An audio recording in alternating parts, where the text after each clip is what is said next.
Hello everyone and welcome back to Jacqs Scraps. Thanks for joining me today. I have a design team project to share with you that I created for Country Craft Creations, and I used their exclusive collection called Christmas Dreams. I was looking for the right project to use with this paper, and I came across something on Instagram, and it was created by B. Valent, I believe is how you say it, and I'll have her information here and in the description box below. She created a snow globe, and I thought that this would be the perfect paper to use for that design idea. Now, she did not create a tutorial, but in her Instagram post, she did provide a little bit of information on sizing. So everything that you see in this video today, the inspiration came from her, but the tutorial that follows is my own. The sizes of everything that I'm providing for you and the way that I constructed it is my own. So let's dig right into all of the details.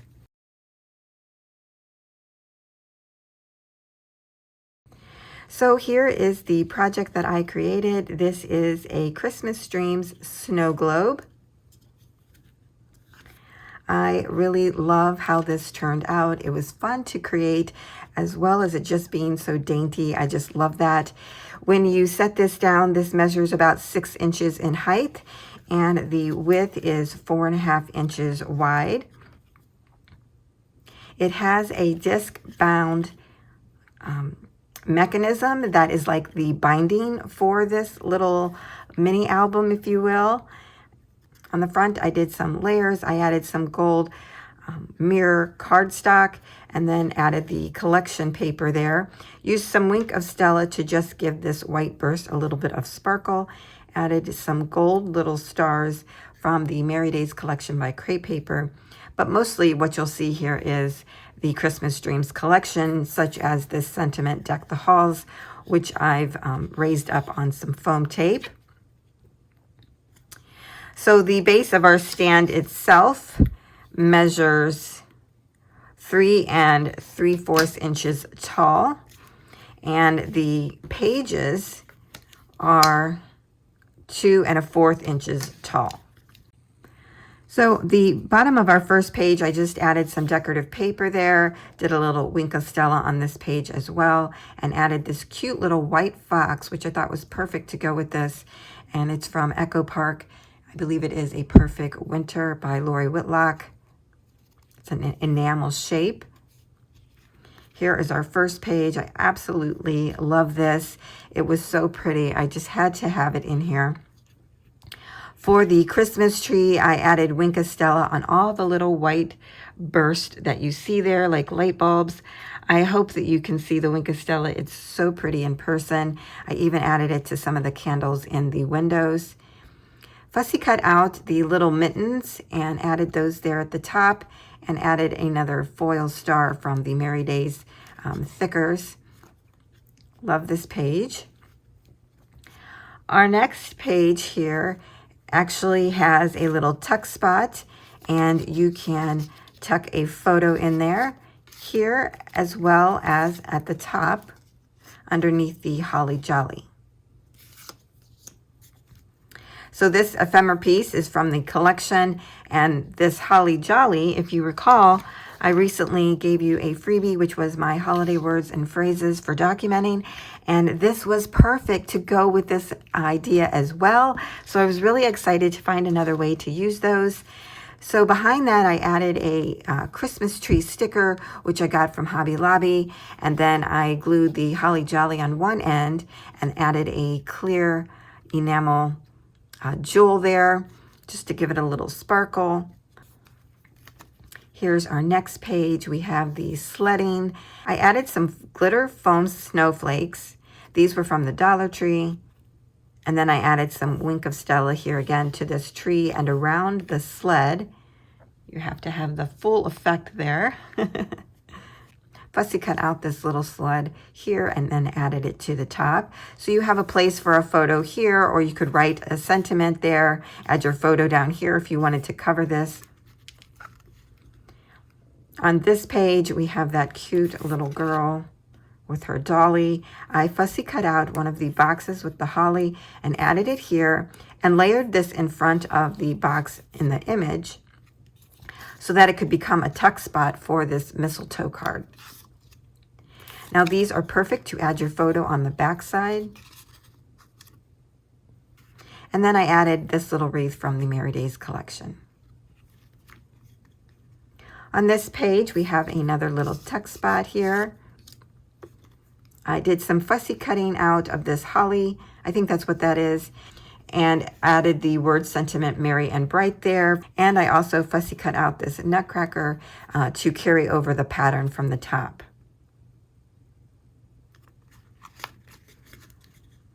On this page, I added a glitter foam star to the top of the tree.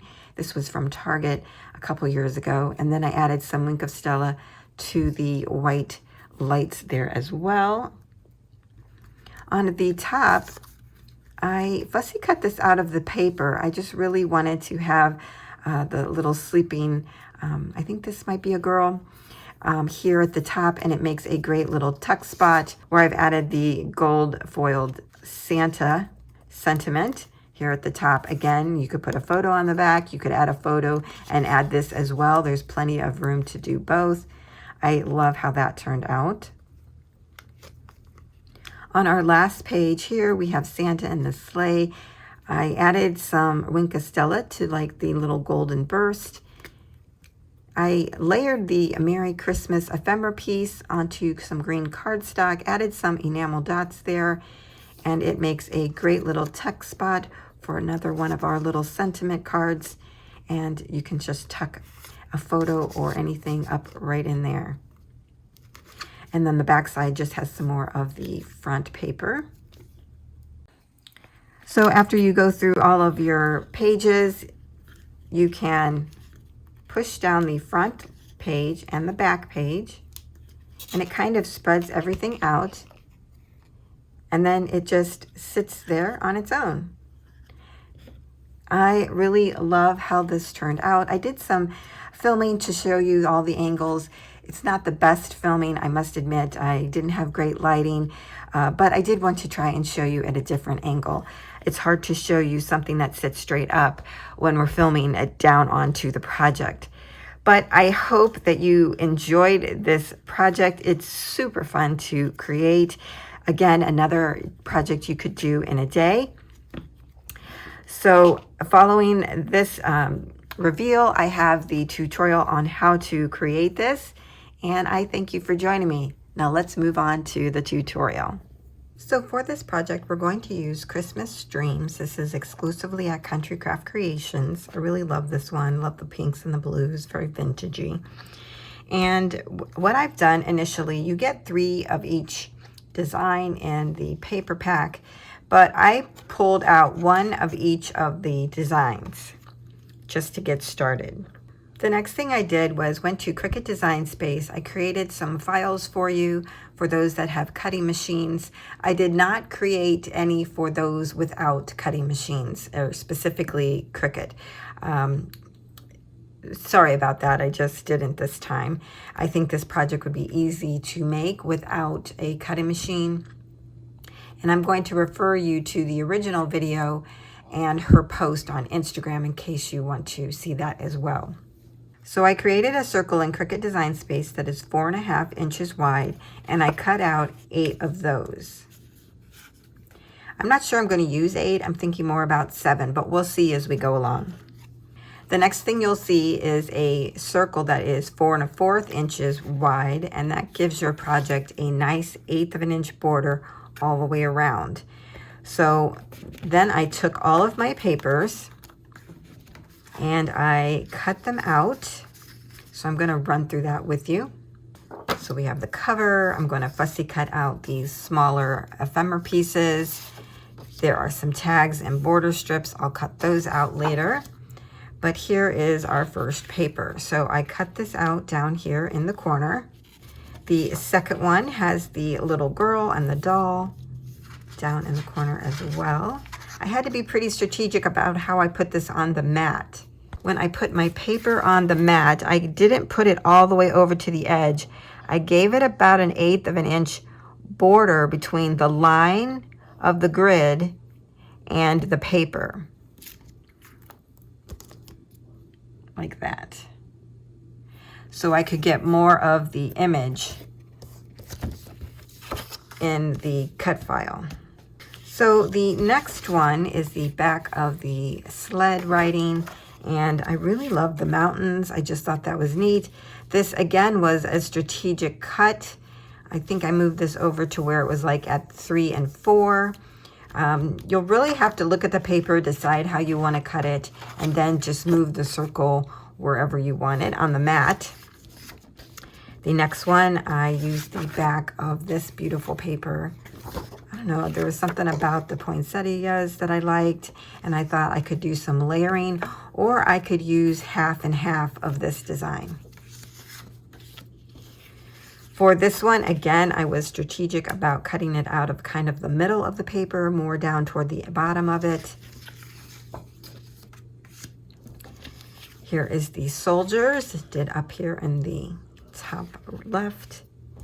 Again, top left for the ornaments. Really love this one. And I didn't use this paper. I might use this for the stem or the bottom part of the snow globe, which you'll see this file in the Cricut Design space. And this is going to be the holder for all of our circles at the top. And you'll see more of that as we go along. So I was thinking about using this on here to decorate it, but we'll see. So I hope that kind of gets you going on the project. What I'm going to do next is use Memento. I have Angel Pink for the pinks in the project. Like for this one, I would just use the pink. And then I have Summer Sky Memento, which I would probably use for the blues.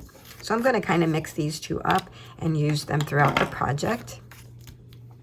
I'm not going to ink the white. I want them to be white because this is a snow globe. You kind of want that feel. For this project, you'll also need 2 of these disc rings. And this is for the disc binding system. I have 2 of these on hand, so I'm going to use those. You could also use regular binder rings if you have those. And to cut out the shape of the disc, I'm going to be using the planner punch board. And I think this is from We Are Memory Keepers. It has this punch that I can use. I'm hoping this will work. If not, I might need to go buy the punch, the hand punch, that punches out the shape for the disc. But again, I think you could do this project using regular ring binders or book rings, however you want to call them, and the 1 inch would be the best size. That's the same size that I'm using for the disc. For all of the circles, you want to take them and score them and fold them in half. So we're going to use the scoreboard here, and I'm going to go in at 2 1/4. And then you just fold and burnish. So go ahead and do all of that for all of your circles. Now you could take your decorative circle and glue these onto the white circle and then score them and fold them in half. But I think you're going to get a lot of bulk, and I'm not sure that you really want that. So the best thing to do for the decorative circles is to take them and cut them in half. So since this is a 4 1/4 circle, you're going to cut these in half at 2 1/8.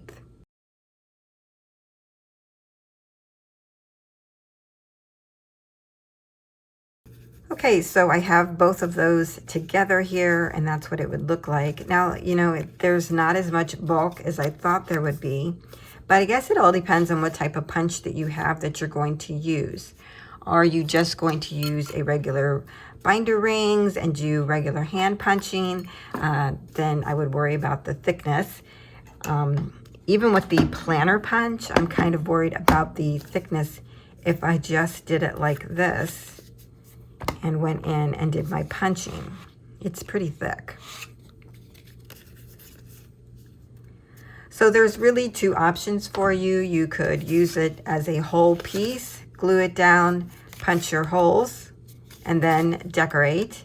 Or you could cut these in half and then punch your holes individually. So this one would get punched all together. You don't cut this one in half, but you would cut the decorative paper in half. So I'll leave that up to you. It's your preference on how you would like to do that. Do you want it to have a border in the center? You know, that's another thing to consider. So just some options for you. Okay, now that I've kind of showed you what to do with our circles, go ahead and fold in half the white circles and burnish them really good. And then for the decorative pieces, you can fold these in half or cut them in half and get those ready. Now, you could also go ahead and glue those pieces down. So I'm going to do that, and then I'll come back. Again, I'm trying to make this a shorter video for you. So I'll come back, and then we'll talk more about some of the construction. All right, I am back, and I have taken my decorative papers. I've cut those in half, and I've glued them onto our white base page. And I've even gone ahead, punched my holes, which I'll go through that in a moment. And I did that with all of them. I even went ahead and put them onto my disc rings. And so these are ready to go, as in the form of decorating. I didn't do any decorating yet. I figured it would be best to wait to do that.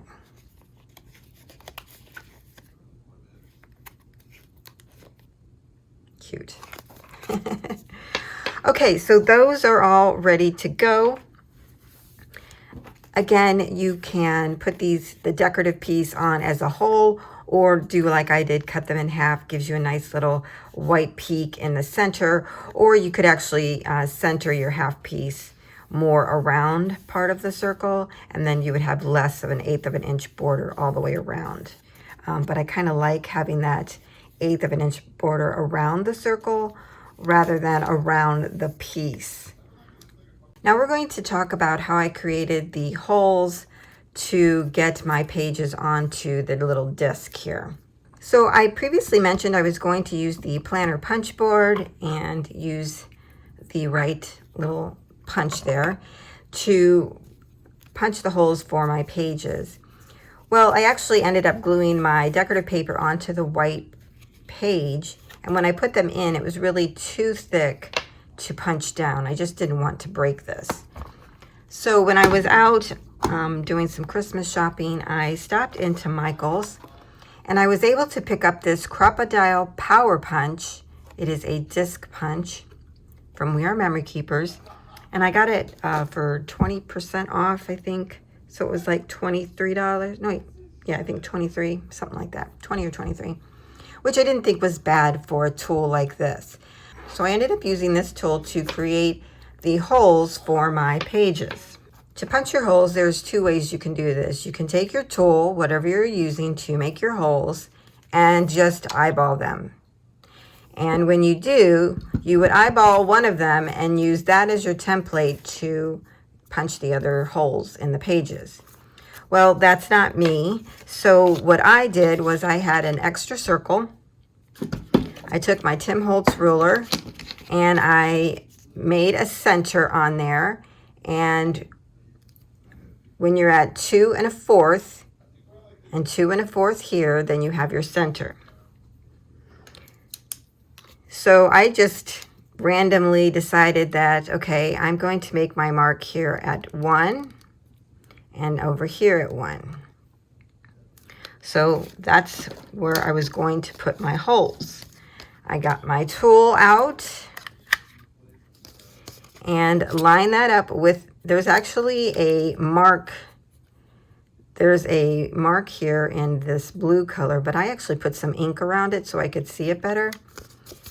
You line that up and push it down. When you push it down, you're going to come to this ledge, and so you kind of lay your paper on that. When you put it in, line it up, push straight down, and then punch your hole. Pretty close. Now, if you were using this normally, you would take what you've just punched, put that over this piece that they have here. It's raised, so it fits right into the punch. And then you would punch your next hole and then move on down the page. But that's not what we're doing today.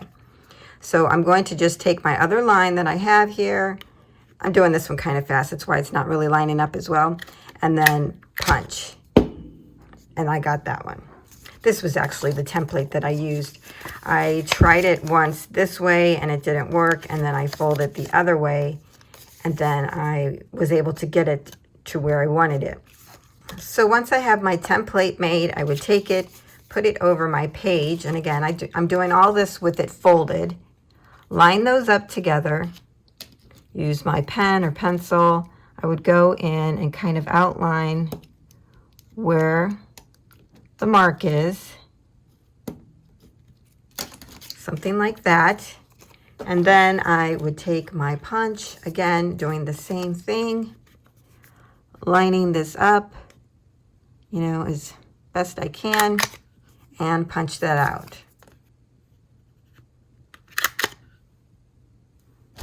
The more I did, the better I got. So that's how I punched my holes and got these onto the disc rings. So if you haven't done that already, go ahead and you can attach your pages and put them on the ring. It's okay. Or you can wait till the end. Right now what we're going to do is switch over to the stand.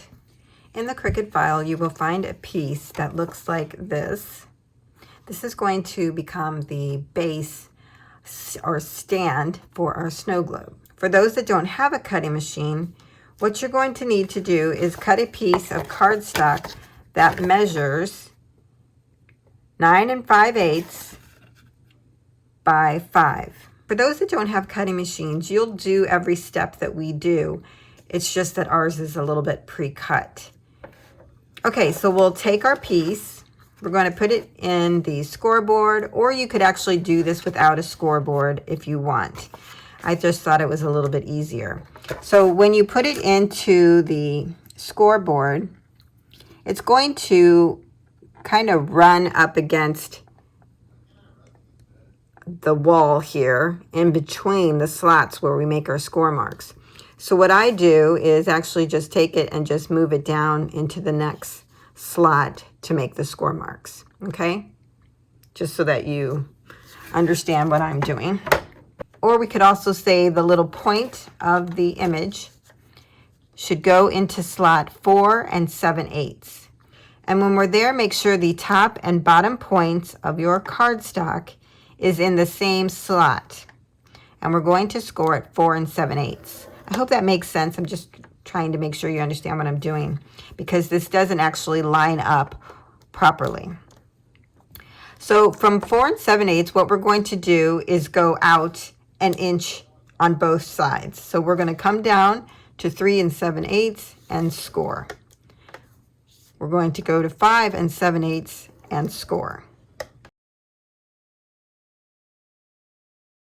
Now that we have those burnished, for the center score line, we want to kind of push that inward or fold it backward, okay? Like this. So when you do that, you end up with an M. So go ahead and burnish that. Now for those using the Cricut file, you'll see that there are some extra pieces hanging out over the side. We don't need those, but I didn't want to mess with the file to try and figure out exactly how much of that I needed to cut out. It was just going to be too much calculating. So just take your scissors and clip off the extra. What we're creating are smooth sides. Now I'm going to take a moment and show those that don't have the Cricut. So you would take your piece, fold it in half. Once you have it folded in half, you could estimate what an inch is and fold down. This is what B does. And then you will have your 3 score lines. You're going to take the center one, push it inward like this, and burnish. Now, to get yours from square to this shape, you're going to go to the outside right-hand corner on the bottom, and you're going to cut diagonal to the top. Now, when you do this, you must remember you have to leave enough room for your holes to be punched at the top. So when you line these up, there is plenty of room.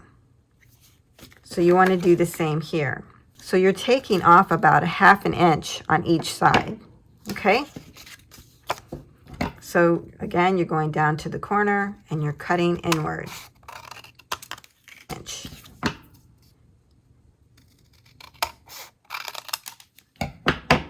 And will these fit? Yes, these will still fit onto my post.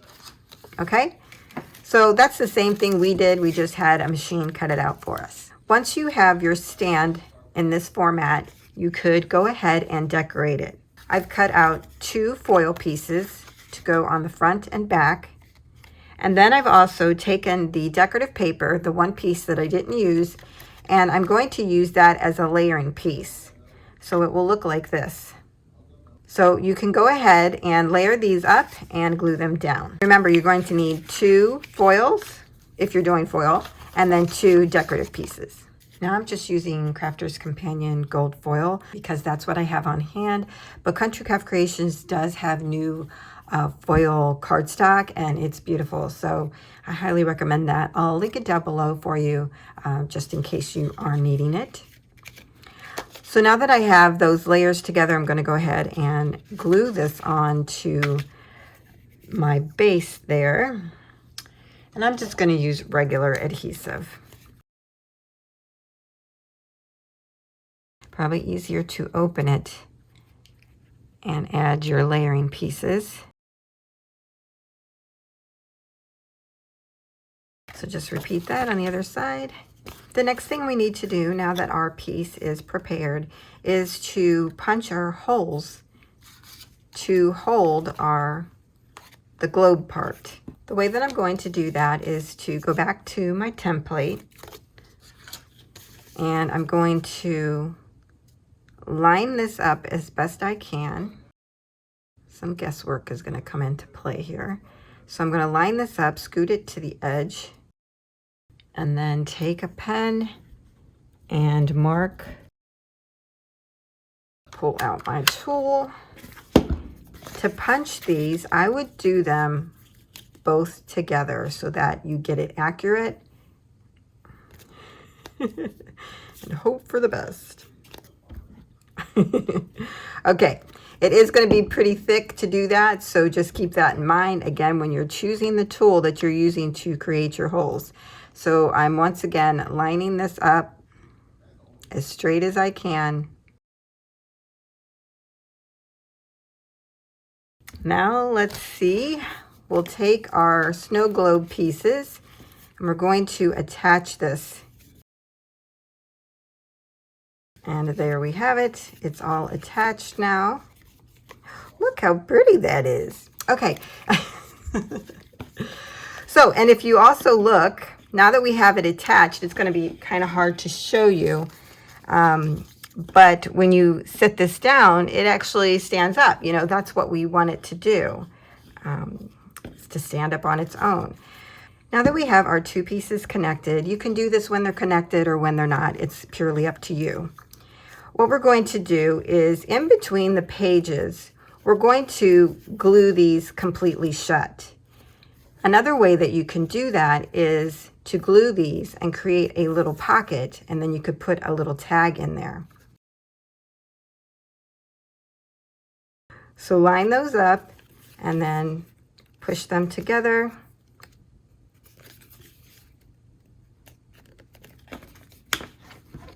Give them a little burnish. It's probably easier to do that when they're not on the ring. So now that we've done those, we're going to go to the next page. Add adhesive to the top part to add those together. You don't have to glue all the way down. Just make sure you line those up.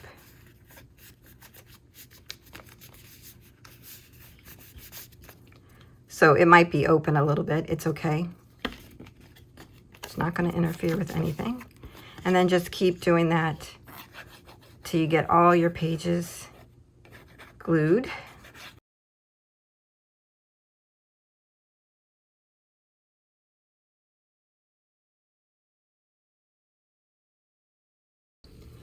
Now that we have all of our pages glued together, I just sit this down and it kind of stands open on its own.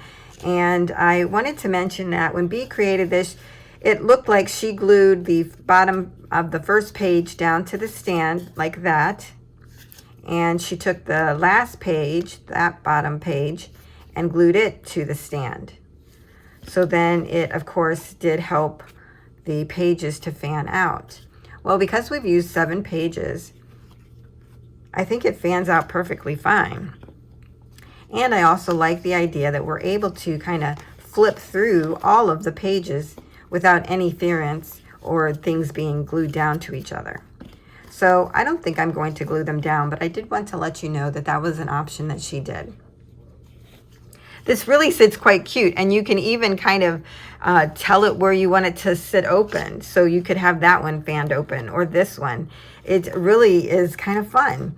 I love how it turned out.